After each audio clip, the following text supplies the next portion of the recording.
तो हेलो दोस्तों, कैसे हो आप लोग। तो आज मैं शुरू करूंगा। पिछले क्लास में मैंने बताया था ऑपरेशंस ऑफ डेटाबेस, और इस क्लास में मैं बताने जा रहा हूँ ऑपरेशंस ऑफ टेबल। मैंने यहाँ पे गलत लिख दिया है, इसको मैं टेबल कर देता हूँ, सही कर देता हूँ। ये टेबल के बारे में मैं बताने जा रहा हूँ, क्योंकि ये ठीक है। तो टेबल मैंने लिख दिया। मैं यहाँ पे टेबल के बारे में बताने जा रहा हूँ। Operations on tables. पिछले क्लास में मैंने बताया था कि डेटाबेस पर ऑपरेशन क्या होता है, operations on database, database create करना, इंसर्ट करना, और ये सब मैंने बताया था। लेकिन आज मैं बताऊंगा कि टेबल कैसे बनाते हैं। टेबल बनाने के लिए हम लोग को क्या क्या टेक्निक लगता है। तो सबसे पहले हम लोग चलते हैं अपने एसक्यूएल के स्क्रीन पे। ये हमारा एसक्यूएल खुल रहा है। तो आगे बढ़ते हैं और एसक्यूएल को खोलते हैं, इसमें देखते हैं कैसे होगा। तो ऑपरेटर्स जो होते हैं, सॉरी, जो हमारा टेबल बनता है वो भी दो तरीके से बनता है। दोनों तरीका मैं आपको समझाऊंगा। मैंने कल ये एक क्या बनाया था, एक डेटाबेस बनाया था। तो मैं एक और डेटाबेस बना लेता हूँ आज दिखाने के लिए। तो क्रिएट डेटाबेस नाम देता हूँ, दो गुना नाम दे करके। और जैसे ही मैं एग्जीक्यूट पर दबाता हूँ, कमांड कंप्लीटेड सक्सेसफुली, और डेटाबेस पर राइट क्लिक करके इसको रिफ्रेश कर देता हूँ, तो ये हमारा क्या बन जाएगा, दो गुना नाम से डेटाबेस बन चुका है। यहाँ पे देखिए, है ना। अब मैं इधर से इसको काट दूंगा और इसको राइट क्लिक करके एक न्यू क्यूरी पर क्लिक करूंगा। अब मैं टेबल क्रिएट करने जा रहा हूँ। टेबल क्रिएट करने के लिए आपको ये बताना पड़ता है, ये देखिए कि टेबल ऐसे क्रिएट होता है।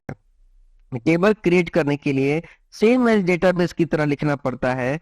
देखिए ध्यान से, टेबल क्रिएट करते हैं हम लोग। कैसे क्रिएट करेंगे जरा इसको समझते हैं। ठीक है, टेबल क्रिएट करने के लिए लिखेंगे क्रिएट टेबल। टेबल का नाम रखता हूं मैं ज्ञान। ठीक है, ज्ञान। और इस टेबल में कौन कौन सा कॉलम होगा, सबसे पहले यहाँ पे लिखता हूं मैं आईडी स्पेस। इसका डेटा टाइप क्या होगा, ये सब बता दिया है मैंने। डेटा टाइप का मतलब डेटा का टाइप क्या होगा। तो आईडी एक ऐसा वेरिएबल है जो इंटीजर वैल्यू को रखेगा। इंटीजर मतलब नंबर को रखेगा। ठीक है, नेम और एन वर्कर। ठीक है, इसका साइज 20, ये सॉरी, इसका साइज 20 दे करके, और नीचे इसको मैंने ब्रैकेट बंद कर दिया। अब मैं जैसे ही इसको रन कराऊंगा, एग्जीक्यूट कराऊंगा, सेलेक्ट कर लीजिए और एग्जीक्यूट कीजिएगा, तो कमांड सक्सेसफुली कंप्लीटेड। और दोगुना ज्ञान में जब टेबल पे जाते हैं तो देखिए यहाँ पे ज्ञान नाम का टेबल बन गया है। ज्ञान नाम का टेबल बन चुका है, इसी को बोलते हैं, ये टेबल बन गया। अभी हम चाहे तो ये तो लिख करके टेबल बनाया। दूसरा तरीका क्या है, टेबल पर राइट क्लिक करते हैं, न्यू टेबल पर जाते हैं, और यहाँ पे टेबल का कॉलम कौन कौन सा होगा, और कॉलम टेबल में हमारा डेटा टाइप क्या होगा। जैसे मैंने लिख दूं यहाँ पे आईडी, आईडी और डेटा टाइप INT इंटीजर, और एक और लिख देता हूँ नेम, और इसको देता हूँ एन वर्कर। तो जो वहां पे हमने कमांड में लिखा था वो हम डायरेक्टली यहाँ पे देते हैं, तो ऑटोमेटिकली क्रिएट हो जाएगा। सेव करते हैं और इसका नाम देते हैं STU, और ओके कर देते हैं। तो ये जो है यहाँ पे डेटाबेस बन चुका है। नहीं दिखाई इसलिए दे रहा है कि आपको यहाँ से रिफ्रेश करना होगा। राइट क्लिक करके रिफ्रेश कीजिएगा तो STU नाम से एक टेबल बन चुका है। अब हमको टेबल में डेटा डालना है, कैसे डालेंगे। तो इस पे क्लिक करते हैं, और इस पे का मतलब कि दोगुना ज्ञान, टेबल डेटाबेस पर राइट क्लिक करके न्यू क्यूरी पर क्लिक किया तो ये विंडो खुला। और हम लिखेंगे क्या, INSERT insert into into insert into, और टेबल का नाम लिखेंगे क्या, GYAN। और इसको ब्रैकेट में कॉलम का नाम भी देना होगा, ID कॉमा NAME। मतलब कि टेबल में इंसर्ट कीजिए, आईडी इंसर्ट कीजिए और नेम इंसर्ट कीजिए, कौन कौन से वैल्यूज, मैं इसके बारे में डिटेल में बताऊंगा, आप चिंता नहीं कीजिएगा। यहाँ पे 1 करते हैं और इसका नाम देते हैं कुछ भी, यहाँ पे क्लिक कर देते हैं। तो ये क्या, इस पे अगर हम इसको सेलेक्ट करता हूं तो देखिए इनवैलिड कॉलम नेम वैल्यूज, ये क्या हो रहा है, ये गलत दिखा रहा है कि इसमें जो वैल्यूज जो है वो गलत जा रहा है। क्या गलत जा रहा है, आइए हम लोग देखते हैं। तो सबसे पहले हम लोगों ने ज्ञाना लिखा है, देखिए यहाँ पर टेबल का नाम ही गलत है, इसीलिए ये एरर आ रहा था। तो अब एग्जीक्यूट कराते हैं, अभी भी ये गलत दिखा रहा है। क्या, SERT insert into, table name लिखेंगे, टेबल नेम लिखने के बाद टेबल के अंदर जो कॉलम है उसको लिखते हैं हम लोग। तो कॉलम ब्रैकेट में कॉलम नाम लिखेंगे ID स्पेस NAME, ये दोनों ब्रैकेट में लिखा है, ये कॉलम का नाम है जो उस टेबल में है। ऐसा हो सकता है कि आपको टेबल में कॉलम का नाम याद ना हो, तो आपको करना क्या है, ये टेबल पे जो प्लस का साइन है इस पे क्लिक करना है और कॉलम के ऊपर जो प्लस का साइन है इसको क्लिक करना है, यहाँ से आप देख सकते हो गया। अब लिखना है वैल्यूज, वैल्यूज लिखने के बाद यहाँ पे लिखना होगा, आपको वैल्यू देना होगा 1 कोमा, और यहाँ पे जो भी आपको लिखना है यहाँ पे लिख सकते हैं। तो कहने का मतलब है कि आईडी में आपका 1 जाएगा और यहाँ पे 2 कॉलम दिख रहा होगा आपको, आईडी और नेम, यानी कि ये जो 1 है आईडी में जाएगा और ये रजनीश जो है नेम कॉलम में जाएगा। तो इस तरीके से इंसर्ट करने के लिए हम लोग लिखते हैं, ठीक है। तो अभी इंसर्ट करने के लिए क्या करेंगे, यहाँ पे हम लोग एग्जीक्यूट पे क्लिक करेंगे, यहाँ पे देखिए 1 रो अफेक्टेड, ठीक है। फिर एक बार और जितनी बार मैं क्लिक करूंगा ये क्या करेगा, उसमें एक टेबल में डेटा इंसर्ट हो जाएगा। तो अभी मैंने इंसर्ट का बताया है, सिर्फ आगे मैं बताऊंगा, अभी तो सिर्फ टेबल का ऑपरेशन बता रहा हूँ, बहुत कुछ अभी आगे बताना बचा है आपके लिए। एकदम सिंपल से मैं आपको बता रहा हूँ, इसको समझिए। तो ये इंसर्ट हो गया, ठीक है। अगर आपको इस डेटा को देखना है, यहाँ से मैं डिलीट करता हूँ, तो लिखूंगा SELECT, सेलेक्ट, सेलेक्ट के बाद लिखेंगे स्टार फ्रॉम 11, ठीक है। 11 टेबल का नाम जो भी नाम आपका होगा, मैंने गलती से दे दिया है। और यह एग्जीक्यूट करते हैं तो देखिए यहाँ पे आपको डेटा दिख गया। तो इसी डेटा को हम लोग लाने के लिए यहाँ पे हो गया। तो टेबल में क्रिएट कैसे करते हैं हम, मैंने बता दिया आपको। अब तो टेबल को डिलीट कैसे करते हैं, तो टेबल पर ऑपरेशन पढ़ रहे हैं हम लोग, टेबल को डिलीट कैसे करते हैं, ड्रॉप कैसे करते हैं, तो लिखेंगे DROP, ड्रॉप, TABLE GY, तो 11 क्या है, टेबल का नाम है। हमने क्या किया, टेबल को ही डिलीट करना है। और यहाँ से जैसे ही एग्जीक्यूट करते हैं, देखिए ये टेबल यहाँ से डिलीट हो चुका है, क्योंकि इसको रिफ्रेश करना होगा। यहाँ से रिफ्रेश करते हैं हम लोग और इस टेबल पे राइट क्लिक करके रिफ्रेश करते हैं, देखिए वो टेबल जा चुका है। तो इस तरीके से हम टेबल को डिलीट कर सकते हैं। और टेबल को रीनेम करना है, जैसे ये STU टेबल को रीनेम करना है तो कैसे होगा, इससे पहले सब कुछ आपको मैंने बता दिया था कि कैसे हमारा काम करता है।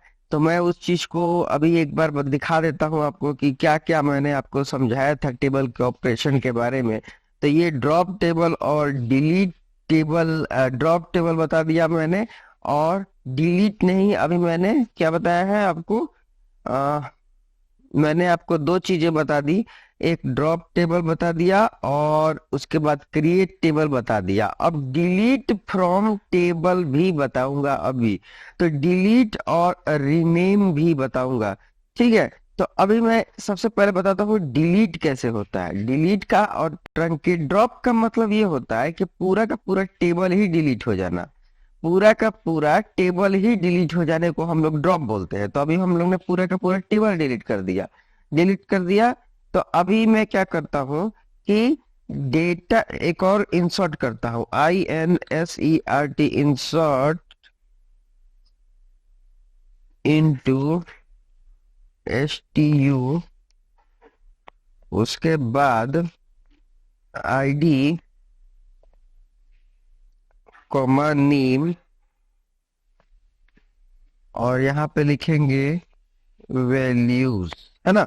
इस तरीके से लिखने का तरीका होता है। वैल्यूज में 1 डालेंगे, कॉमा, और यहाँ पे लिख देंगे रजनीश, है ना।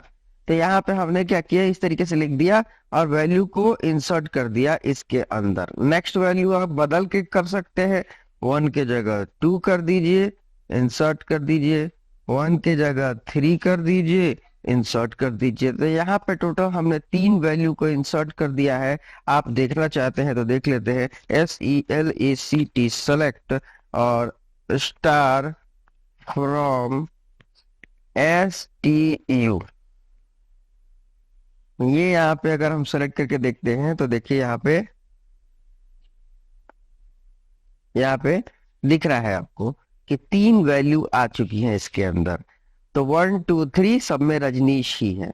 अब हम क्या करते हैं कि मान लीजिए कि हमको डिलीट करना है जिसका ID 2 है, यहाँ पे 2 को डिलीट करना है यहाँ से, ठीक है ना। थोड़ी सी सर्दी हो गई है मेरे को, माफ कीजिएगा। तो यहाँ पे 2 है अगर, तो इसको हम लोग डिलीट करना चाहते हैं जिसकी ID 2 है। तो आगे चलते हैं और लिखते हैं डिलीट फ्रॉम, टेबल का नाम STU, वेयर का मतलब जहां पे ID क्या हो, 2 हो। मतलब कहने का है कि डिलीट कीजिए किस टेबल से, स्टूडेंट टेबल से, जहां ID क्या हो, 2 हो। इसको हम सेलेक्ट करते हैं और एग्जीक्यूट कर देते हैं। तो देखिए 1 रो इफेक्टेड लिख रहा है, और फिर से जब देखने जाएंगे तो देखिए 2 ही रिकॉर्ड है।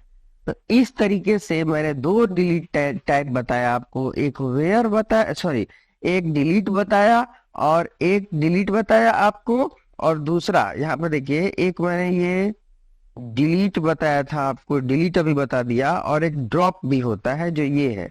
तो ड्रॉप और डिलीट में यही अंतर होता है कि ड्रॉप में पूरे का पूरा टेबल एक बार में ही साफ हो जाता है, टेबल ही नहीं रहता है। और डिलीट में क्या होता है, ड्रॉप में क्या होता है कि टेबल ही गायब हो जाता है। यहाँ पे टेबल को ही डिलीट कर देते हैं अगर हम ड्रॉप करते हैं तो। लेकिन डिलीट को क्या होता है कि आप 1 बाय 1 रो को डिलीट कर सकते हैं वेयर क्लॉज लगा के।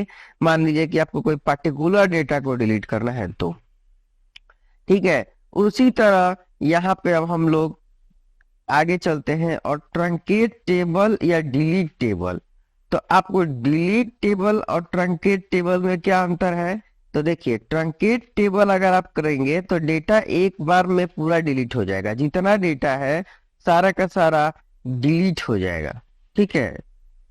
तो इसी के लिए हम लोग लिखेंगे। तो अभी हम लोग क्या करते हैं कि यहाँ पे चलते हैं और ट्रंकेट टेबल करते हैं। जैसे अगर हम लिख दे यहाँ पे truncate, TRUNCATE, truncate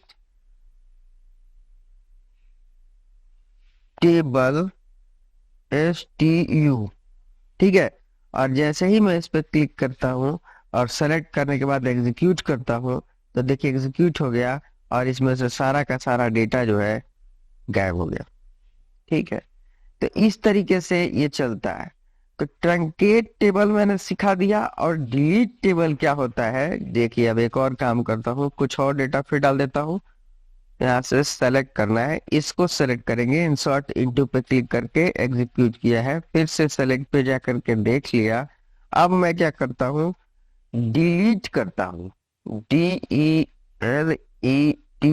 delete table STU लिखिए। अब डिलीट कह रहा है कहाँ पे कि delete table incorrect table syntax. अब यहाँ पे देखिए डिलीट जो होता है, डिलीट ऐसे काम नहीं करता है। आप टेबल को डिलीट नहीं कर सकते, टेबल को ड्रॉप किया जाता है, लेकिन टेबल के अंदर जो डेटा है उसको हम लोग डिलीट कर सकते हैं। अभी दिखाया था ना मैंने वेयर के साथ में, तो इसी तरीके से वो काम करता है। मतलब कि हमारा जो है टेबल को जब डिलीट करना हो तो हम ड्रॉप लिखते हैं, और ट्रंकेट तब काम करता है जब सारे डेटा को डिलीट करना है, टेबल को डिलीट नहीं करना है, तब हम लोग काम करते हैं। तो आशा करते हैं कि आपको चीजें समझ में आ गई होंगी। अगर नहीं आई है तो कमेंट बॉक्स में लिखिए, मैं फिर से आपको समझा दूंगा। Thank you. Subscribe the channel.